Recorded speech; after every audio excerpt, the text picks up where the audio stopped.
Hello everyone, I hope you are doing well. For the exercise of the week, this week we're going to cover the tall kneeling plate press. So I have a plate and a dumbbell in front of me. I'm going to show you the same exercise, just done with a different piece of equipment since not everyone has a plate or has access to that.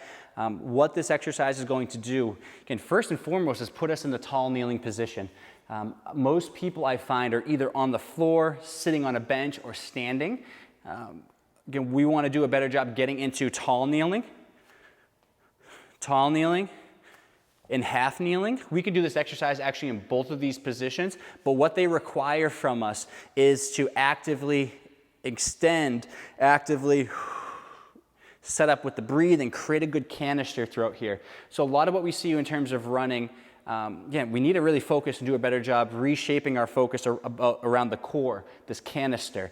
We're always talking about forward lean, we're always talking about foot strike and these things, but can we set up in a better position from a postural standpoint rather than just focusing on good posture here and foot strike and those things? Can we connect the body better throughout the midsection, because this is where we transfer energy, lower body and upper body and vice versa.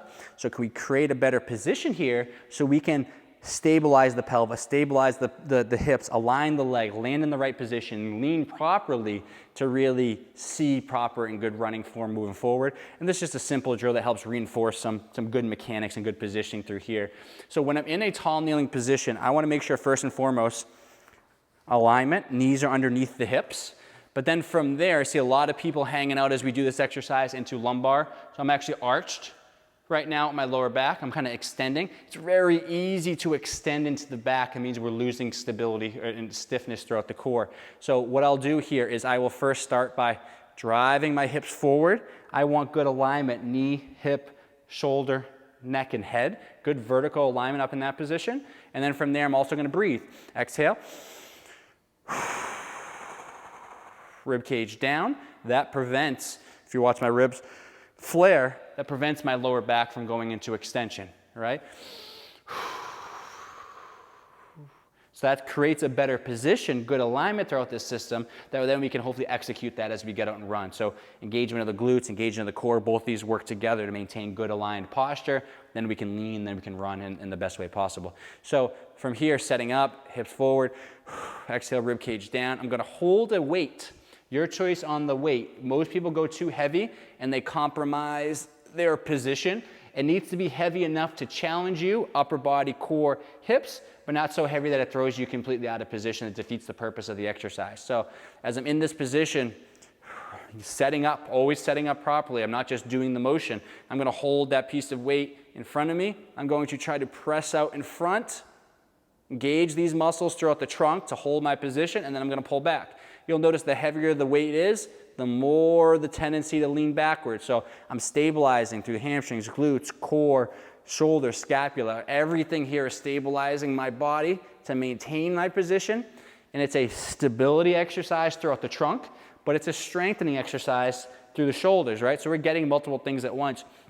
So the runners that come to me that say, hey, you know what, I want to increase upper body strength.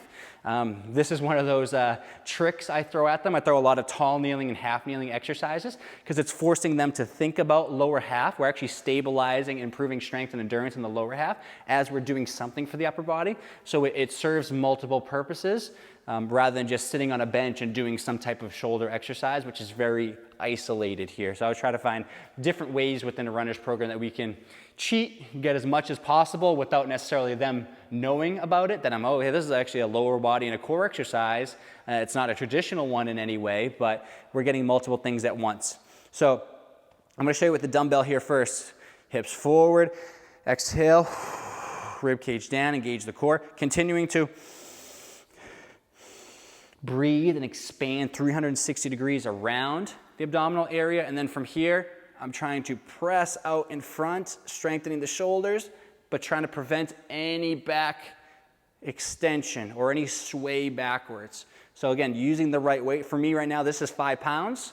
I usually go up to 15 or so. 20 starts to push it for me. Fully extending the arms, just not swaying back as you do that or not losing your position. Hips forward, rib cage down, going through that motion. And then nice deep breathing as you go. Again, it's called the plate press. Used to do this with, again, bumper plates. A lot of people don't have access to this. This is, despite it looking like a bigger, heavier plate, it's only 10 pounds here, but they all are the same size, which is good because they're almost like close to shoulder width apart, which is what I like for this position. But just to see from the front here, hips forward, rib cage down, holding the plate here. I'm just going to go from this position to an extended position and then coming back. That's all it is. Very simple exercise, but building some upper body, shoulder, neck strength while teaching proper positioning and stabilization from the knees all the way through the shoulders, okay? So that is the tall kneeling plate press. If you're adding this to your program, I always recommend probably somewhere between 2 to 3 sets of, could be anything from 8 to 12 repetitions. Again, very standard repetition range right there. Understanding it, we don't go heavier just to go heavier. We go heavier as our body controls our position better, right? So quality over quantity. We want this to be self-limiting to some degree. So if we notice I'm going up from 10 to 15 pounds, and as I go up, I start to notice my position changes in some way, I have to go back down, or I have to find a 12.5, or I have to do something better to get to that next level, right? Form always precedes resistance or intensity of this movement. We don't go heavier just to go heavier. We go heavier as the body stabilizes better, as we get stronger in the shoulders, as we're breathing, rib cage down, hips engaged, all of those little pieces fit together in a better way to maintain form. So that's the tall kneeling plate press. Feel free, use a plate, use a dumbbell, use anything. It doesn't matter. Even lightweight, you'll be surprised, can be pretty effective with this one because we're not just working on building strength here. We're building strength, we're building endurance, but we're focusing on stabilization and control throughout the trunk and the torso. So that's the exercise of the week this week. I hope you enjoyed the video. If you have any questions, comments, feedback, feel free to drop them below. And as always, I hope you have a great rest of your week. Thanks for checking out the video today.